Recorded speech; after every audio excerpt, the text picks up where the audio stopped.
Lorsque nous pensons à quelque chose de grand dans l'univers, notre esprit s'arrête vite. Une étoile géante, une galaxie massive, peut-être un immense amas de galaxies. Mais ce que nous appelons grand à cette échelle est encore dérisoire. Car il existe des structures si vastes que même nos mots cessent de fonctionner correctement. Des structures qui ne ressemblent plus à des objets, mais à des traces colossales laissées par l'univers lui-même. La plus grande structure jamais découverte ne se contente pas d'être immense. Elle force une question troublante. À partir de quelle taille une chose cesse-t-elle d'être un objet? Avant de continuer, vérifie maintenant si tu es déjà abonné à la chaîne. Et écris dans les commentaires d'où tu regardes cette vidéo. Pour comprendre ce que signifie réellement la plus grande structure jamais découverte, il faut abandonner immédiatement notre intuition quotidienne. Dans l'univers, la taille n'augmente pas de manière simple. Elle change de nature. Une planète est différente d'une étoile. Une étoile est différente d'une galaxie. Une galaxie est différente d'un amas. Et à mesure que l'on monte dans l'échelle, les frontières entre ces catégories deviennent floues. James Webb et les grands relevés cosmologiques ont montré que les galaxies ne sont pas dispersées au hasard. Elles se rassemblent en groupes, puis en amas, puis en superamas. Mais au-delà de cela, quelque chose d'encore plus vaste apparaît. Une organisation à grande échelle qui n'a pas été construite objet par objet, mais dessinée par la gravité sur des milliards d'années. Une structure qui traverse l'univers observable comme une cicatrice cosmique. Cette structure n'est pas compacte. Elle n'a pas de centre clair. Elle n'a pas de bord net. Elle s'étend sur des distances si grandes que la lumière met des milliards d'années à la parcourir. Et pourtant, elle est réelle, détectable, mesurable. Les galaxies qui la composent suivent un alignement statistique impossible à attribuer au hasard. À ce stade, une confusion apparaît souvent. Comment peut-on parler d'un objet alors qu'il s'agit d'une distribution de galaxies? C'est précisément là que notre perception change. À cette échelle, un objet n'est plus quelque chose que l'on peut isoler. C'est une corrélation, une structure définie non par ses frontières visibles, mais par la manière dont la matière se regroupe à travers l'espace. La plus grande structure jamais découverte ne ressemble pas à un mur solide ou à une forme simple. Elle ressemble à un fil gigantesque, un enchevêtrement de galaxies et d'amas alignés sur des distances inimaginables. Elle fait partie de ce que l'on appelle le réseau cosmique, une toile immense où la matière visible n'est que la partie émergée. Ce qui rend cette structure si troublante, ce n'est pas seulement sa taille, c'est ce qu'elle implique. Selon nos modèles, l'univers devient homogène à très grande échelle. Les différences locales devraient s'estomper. Or, cette structure semble défier cette attente. Elle suggère que l'univers conserve des irrégularités sur des distances bien plus grandes que prévues. Cela ne signifie pas que nos théories sont fausses. Mais cela signifie que la frontière entre ce que nous appelons une structure et ce que nous appelons une distribution statistique est plus floue que nous le pensions.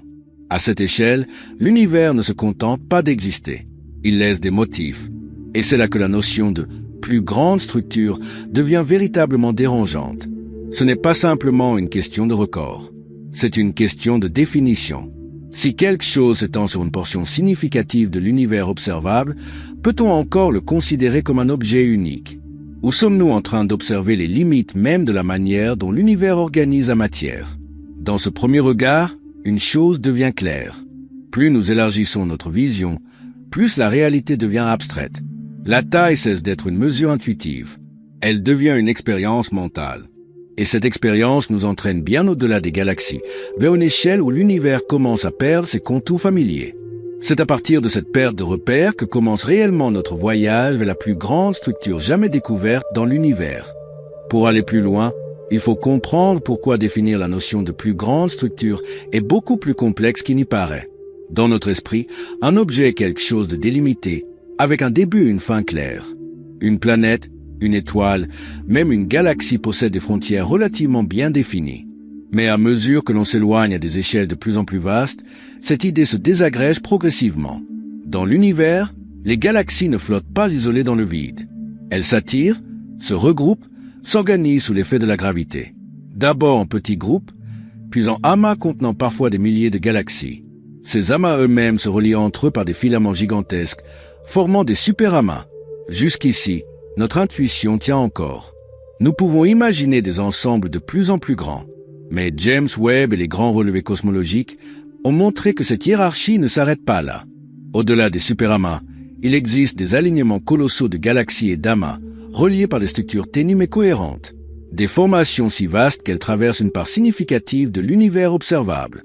À ce niveau, parler d'un objet devient presque une approximation de langage. Ce qui définit alors une structure, ce n'est plus une frontière nette, mais une cohérence statistique. Les galaxies ne sont pas collées les unes aux autres.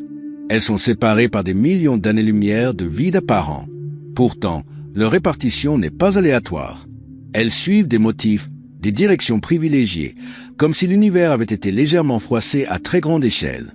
Cette organisation à grande échelle est le résultat d'un processus lent et profond. Après le Big Bang, l'univers n'était pas parfaitement uniforme. De minuscules fluctuations de densité existaient déjà. Avec le temps, la gravité a amplifié ces différences, attirant la matière vers les régions légèrement plus denses. Ce mécanisme simple, répété sur des milliards d'années, a sculpté la toile cosmique que nous observons aujourd'hui. À ce stade, une question devient inévitable.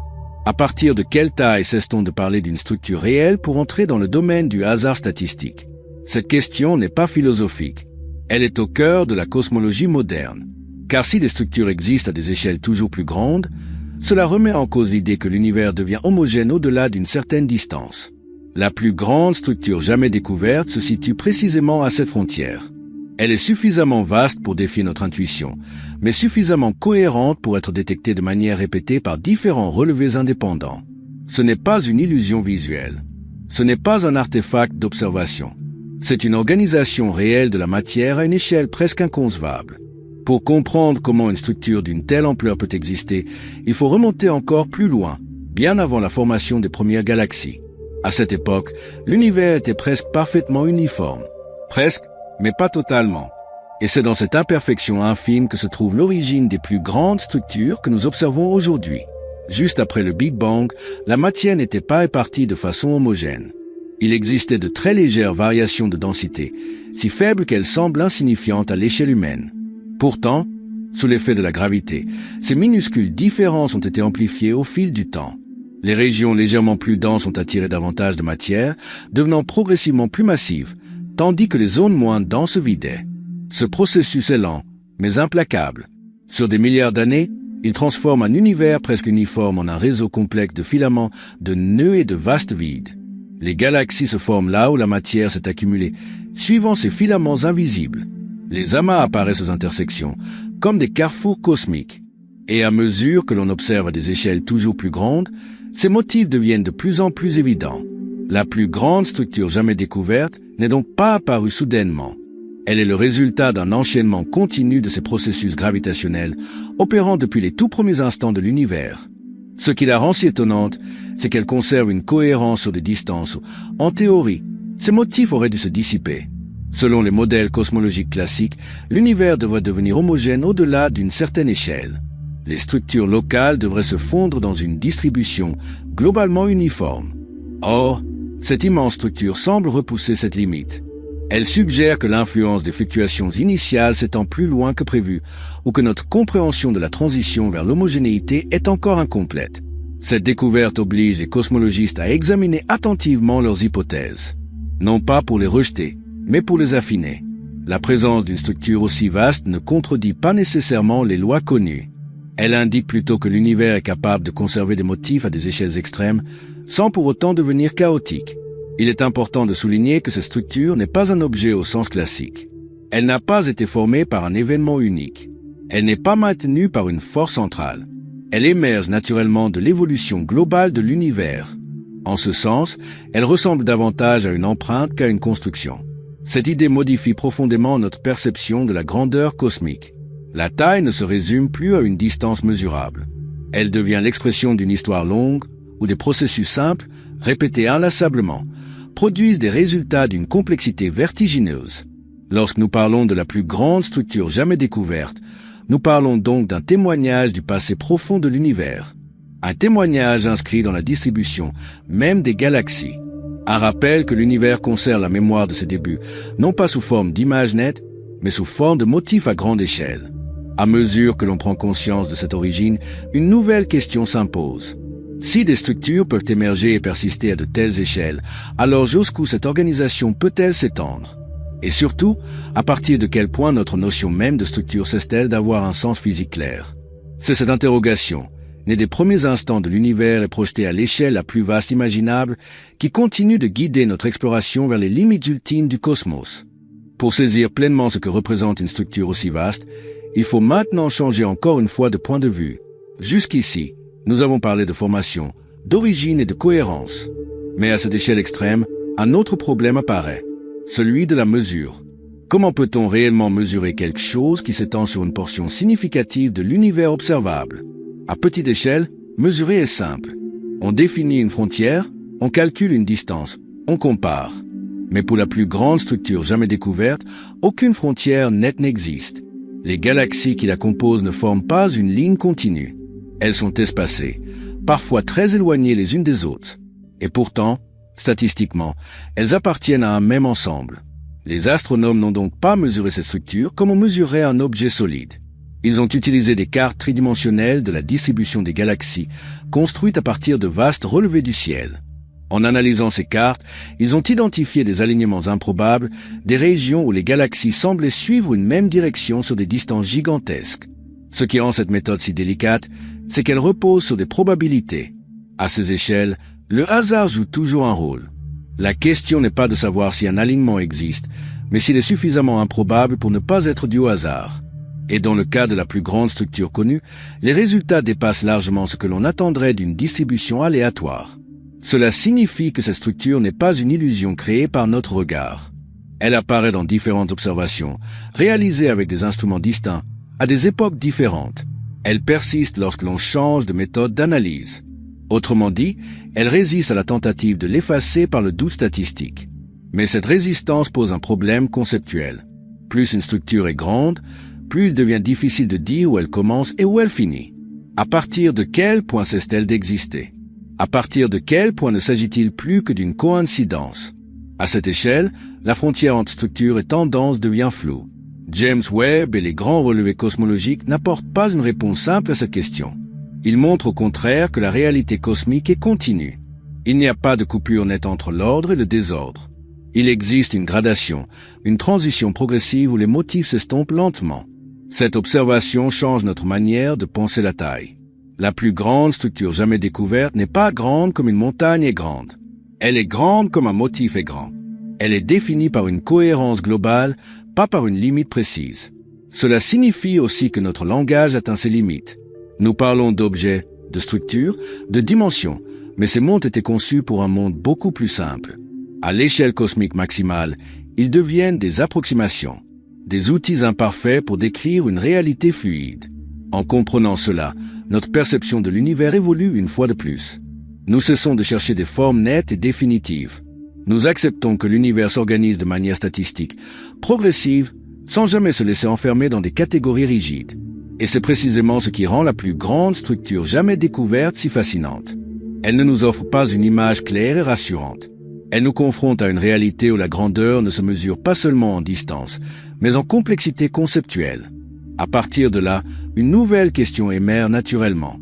Si même la notion de mesure devient floue à cette échelle, alors comment devons-nous interpréter ce que cette structure nous dit réellement sur l'univers?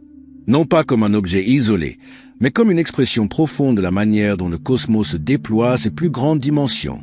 À mesure que l'on accepte cette difficulté de mesure, une autre idée essentielle apparaît.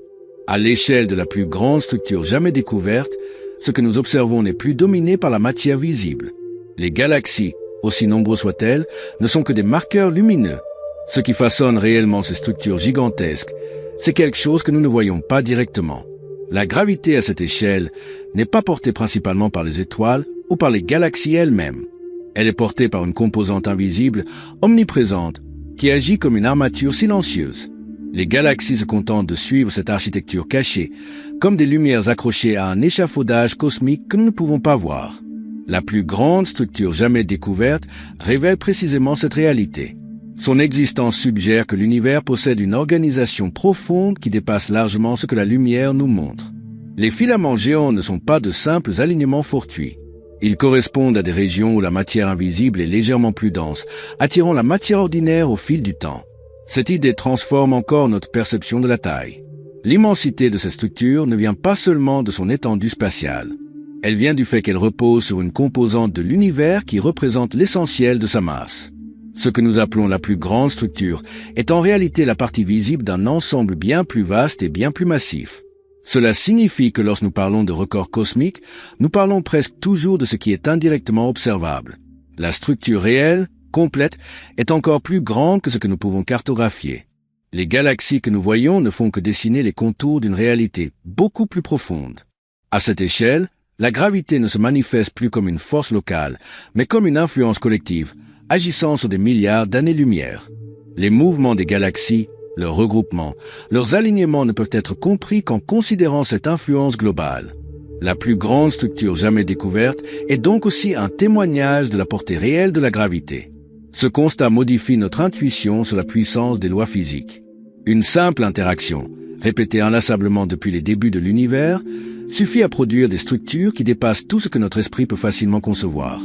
Il n'y a pas eu de plan, pas de construction volontaire. Il y a eu une évolution lente, guidée par des règles simples, aboutissant à une complexité extrême. Cette prise de conscience est troublante, car elle suggère que l'univers est capable d'organiser la matière à des échelles que nous n'avions jamais envisagées. La plus grande structure n'est pas une anomalie spectaculaire.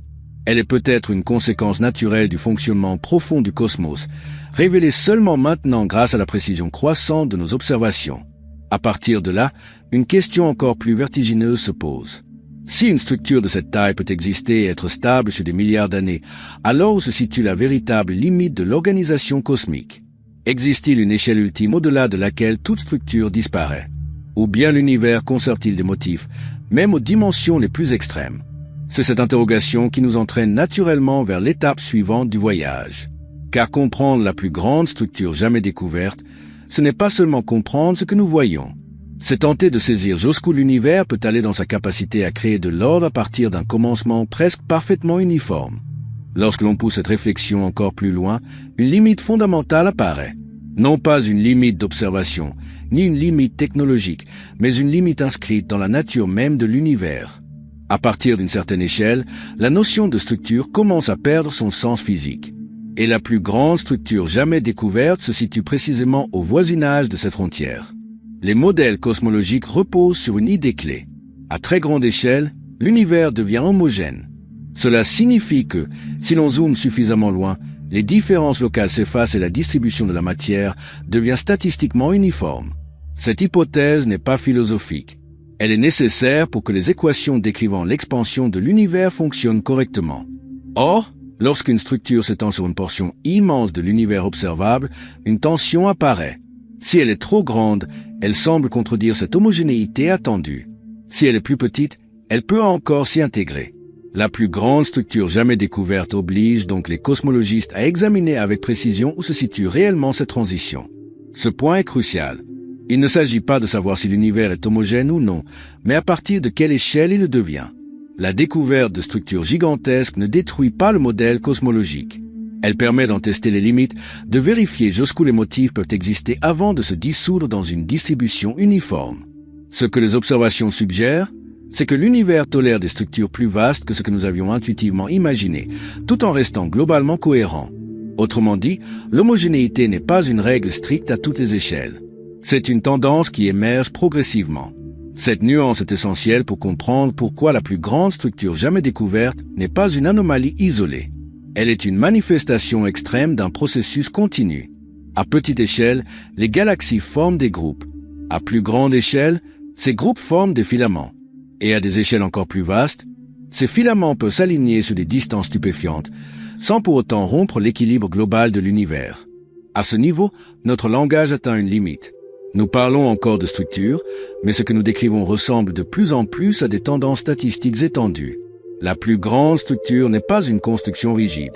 C'est une région où la probabilité de trouver des galaxies est plus élevée le long d'une direction donnée. Cette distinction change profondément notre perception. Nous cessons de chercher une frontière nette, une forme définie. Nous comprenons que l'univers organise la matière de manière fluide, sans jamais produire de ligne claire ou de séparation absolue à ces échelles. Cela rend la plus grande structure jamais découverte à la fois réelle et insaisissable. Réelle, parce qu'elle est mesurable et reproductible dans les données. Insaisissable, parce qu'elle n'a pas de contour précis que l'on pourrait tracer sur une carte. En acceptant cette réalité, notre compréhension de la grandeur cosmique s'affine. La taille ne se mesure plus seulement en kilomètres ou en années-lumière, mais en capacité de l'univers à maintenir des corrélations sur des distances extrêmes. Et cette capacité, révélée par les plus grandes structures connues, nous montre que le cosmos est à la fois ordonné et profondément subtil. À partir de là, une dernière interrogation commence à se dessiner. Si l'univers peut maintenir des motifs à des échelles aussi vastes sans perdre son homogénéité globale, alors que nous révèle réellement la plus grande structure jamais découverte sur la nature profonde du cosmos lui-même. À ce stade, une conséquence encore plus troublante émerge. La plus grande structure jamais découverte ne nous parle pas seulement de taille ou d'organisation. Elle nous parle aussi de notre position en tant qu'observateur. Car ce que nous appelons une structure dépend toujours de la manière dont nous regardons l'univers et surtout de l'endroit d'où nous le regardons. Lorsque les astronomes cartographient ces structures colossales, ils le font depuis un point précis de l'espace et du temps. Notre position dans la Voie lactée, à une époque donnée de l'histoire cosmique, influence directement ce que nous pouvons détecter. Une autre civilisation, située ailleurs dans l'univers observable, verrait un réseau cosmique différent. Les mêmes lois, mais une autre géométrie apparente. Cela signifie que la plus grande structure jamais découverte est, en un sens, la plus grande structure accessible depuis notre point de vue. Elle est définie par ce que la lumière a eu le temps de nous transmettre et par la manière dont l'expansion de l'univers relie certaines régions entre elles, tout en isolant d'autres. La grandeur cosmique est donc intimement liée à la perspective. Cette idée est profondément contre-intuitive.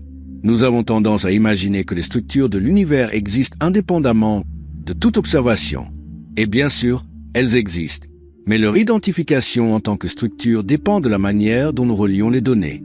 À très grande échelle, la frontière entre ce qui est structurel et ce qui est contingent devient subtile. La plus grande structure jamais découverte se situe précisément dans cette zone grise. Elle est suffisamment cohérente pour être reconnue comme un ensemble. Mais elle est aussi suffisamment étendue pour que son identification dépende de seuils statistiques, de choix méthodologiques, de critères définis par les observateurs. Cela ne la rend pas moins réelle. Cela nous rappelle simplement que, à l'échelle cosmique maximale, la réalité ne se présente pas sous forme d'objets simples. Elle se présente sous forme de relations. Relations entre galaxies, entre densités, entre directions privilégiées dans l'espace. Cette prise de conscience change encore notre perception de la grandeur. Être grand, à cette échelle, ne signifie pas être massif ou compact. Cela signifie être corrélé. Être lié par une histoire commune, façonnée par les mêmes fluctuations initiales et par la même évolution gravitationnelle sur des milliards d'années. La plus grande structure jamais découverte devient alors une sorte de miroir conceptuel.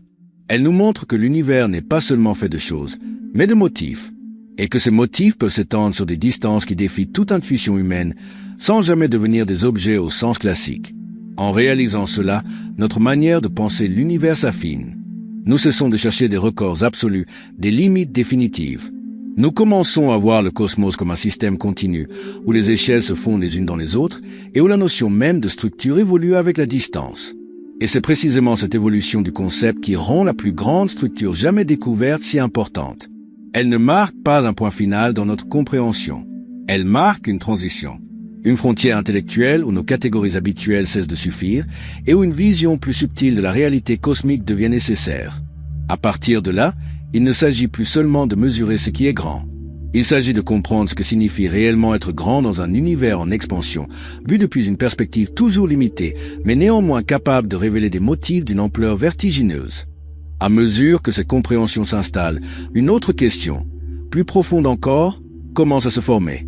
Si des structures peuvent exister à des échelles aussi vastes, alors que nous disent-elles sur la manière dont l'univers a grandi? Non pas seulement sur ce qu'il est aujourd'hui, mais sur la façon dont son histoire s'est déroulée depuis ses premiers instants.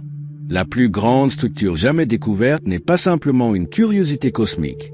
Elle est une archive, une trace fossile de la manière dont l'univers s'est développé depuis un état presque uniforme jusqu'à la complexité que nous observons aujourd'hui. Sa taille gigantesque implique que les processus qui l'ont façonné ont agi très tôt, sur de très grandes régions, et de manière remarquablement cohérente. Cela signifie que l'univers primitif n'était pas un chaos désordonné évoluant lentement vers l'ordre. Il possédait déjà des caractéristiques globales capables d'influencer la matière sur des distances immenses. Les fluctuations initiales, aussi petites soient-elles, ont laissé des empreintes qui se lisent encore aujourd'hui à l'échelle la plus extrême. James Webb et les relevés cosmologiques nous montrent ainsi que l'univers a une mémoire. Pas une mémoire au sens humain, mais une continuité. Les grandes structures que nous observons sont les conséquences directes de conditions initiales inscrites dès les premiers moments de l'expansion. À cette échelle, le présent est inséparable du passé profond. Ce constat modifie notre perception du temps cosmique. Nous avons tendance à penser que plus on regarde grand, plus on regarde loin, plus on s'éloigne des détails. En réalité, à ces échelles immenses, les détails initiaux deviennent visibles sous une autre forme. Non plus comme des objets distincts, mais comme des motifs étendus, persistants, presque indélébiles. La plus grande structure jamais découverte agit donc comme une loupe inversée.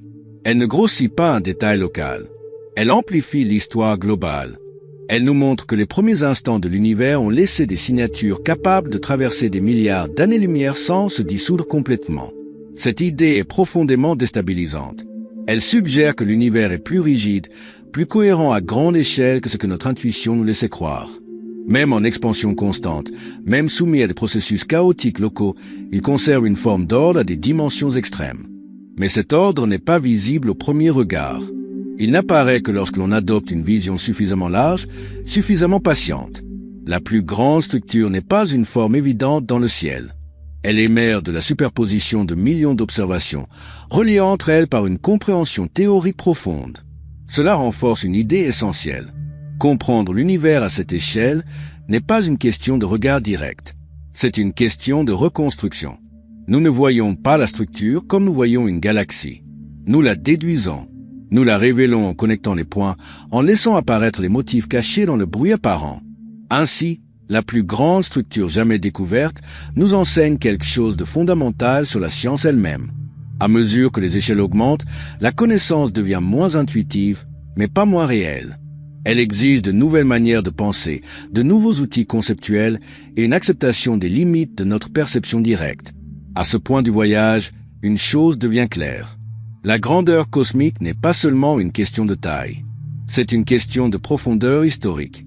Et ces profondeurs, inscrites dans les plus vastes structures de l'univers, nous rappellent que le cosmos n'est pas seulement immense dans l'espace, mais aussi dans le temps et dans la mémoire qu'il conserve de ses propres origines.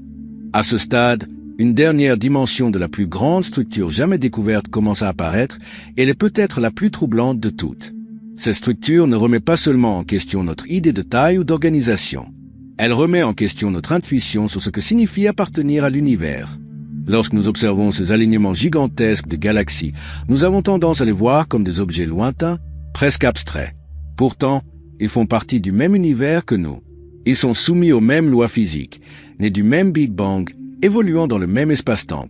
Et malgré cela, ils sont si vastes qu'ils échappent presque à toute relation directe avec notre propre existence. La plus grande structure jamais découverte nous rappelle une vérité inconfortable.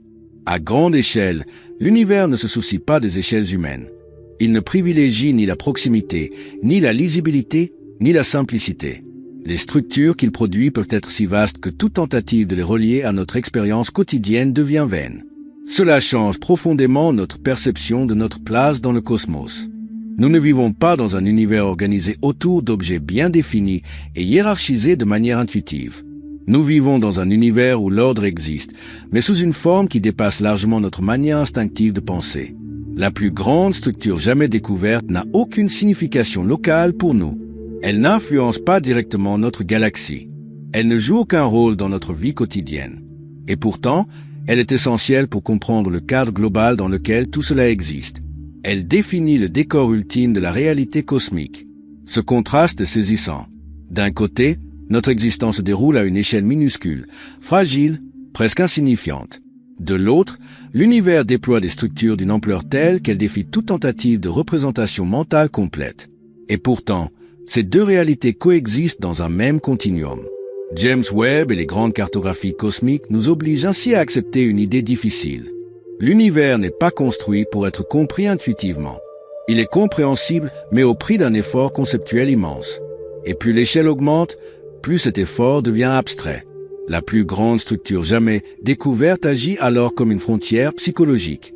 Elle marque le point où notre imagination commence à céder, où les mots comme distance, taille, forme perdent leur clarté habituelle, où l'univers cesse d'être un lieu que l'on peut imaginer pour devenir un système que l'on peut seulement décrire. Cette frontière n'est pas une faiblesse de l'esprit humain. Elle est une conséquence directe de notre origine. Nous sommes des êtres façonnés par des échelles intermédiaires, ni trop petites, ni trop grandes. Face aux structures cosmiques extrêmes, notre cerveau n'a pas été conçu pour ressentir, mais pour abstraire. Et c'est précisément ce que fait la science. Elle ne cherche pas à rendre l'univers confortable. Elle cherche à le rendre cohérent. La plus grande structure jamais découverte n'est pas là pour nous émerveiller seulement. Elle est là pour nous rappeler que la réalité dépasse toujours les cadres dans lesquels nous tentons de l'enfermer. À ce point du voyage, une évidence s'impose. Comprendre l'univers, ce n'est pas le réduire à notre échelle. C'est accepter de penser au-delà de ce qui est intuitif. Et la plus grande structure jamais découverte est l'un des rappels les plus puissants de cette exigence intellectuelle. À l'issue de ce voyage, une conclusion s'impose avec une clarté presque silencieuse. La plus grande structure jamais découverte dans l'univers n'est pas seulement un record cosmique. Elle est un révélateur.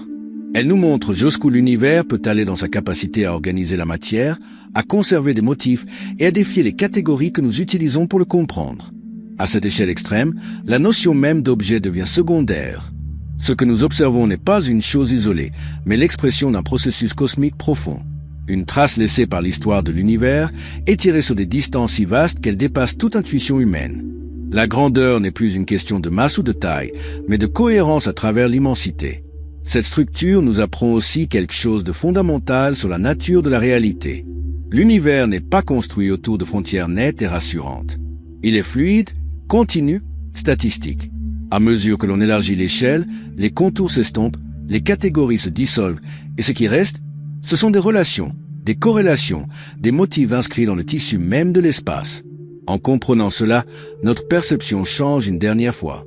Nous cessons de chercher des limites définitives. Nous acceptons que l'univers ne se laisse pas enfermer dans des records simples. La plus grande structure jamais découverte n'est peut-être pas la dernière. Elle est simplement celle que notre position actuelle dans l'espace et le temps nous permet de reconnaître. Et c'est là que réside la leçon la plus profonde. Ce que nous appelons le plus grand dépend toujours de notre point de vue, de nos outils et de l'époque cosmique dans laquelle nous existons. L'univers, lui, continue de s'étendre, d'évoluer, de conserver des traces de son passé sur des échelles qui resteront toujours partiellement hors de portée. Face à cette immensité, notre place peut sembler dérisoire. Mais c'est précisément cette capacité à reconnaître nos limites qui donne du sens à l'exploration. Comprendre l'univers, ce n'est pas le posséder. C'est apprendre à lire ce qu'il accepte de nous montrer et à respecter ce qu'il nous cache. Créer ces vidéos demande énormément de travail, de recherche et de temps, et la seule manière de continuer est d'atteindre le cap des 1000 abonnés. Si cette exploration t'a aidé à voir l'univers autrement, abonne-toi maintenant et partage cette vidéo avec quelqu'un qui aime réfléchir aux grandes questions du cosmos. Car même si la plus grande structure jamais découverte dépasse notre imagination, le simple fait de pouvoir l'entrevoir, de la comprendre partiellement et d'en tirer du sens est déjà l'une des plus grandes aventures de l'esprit humain.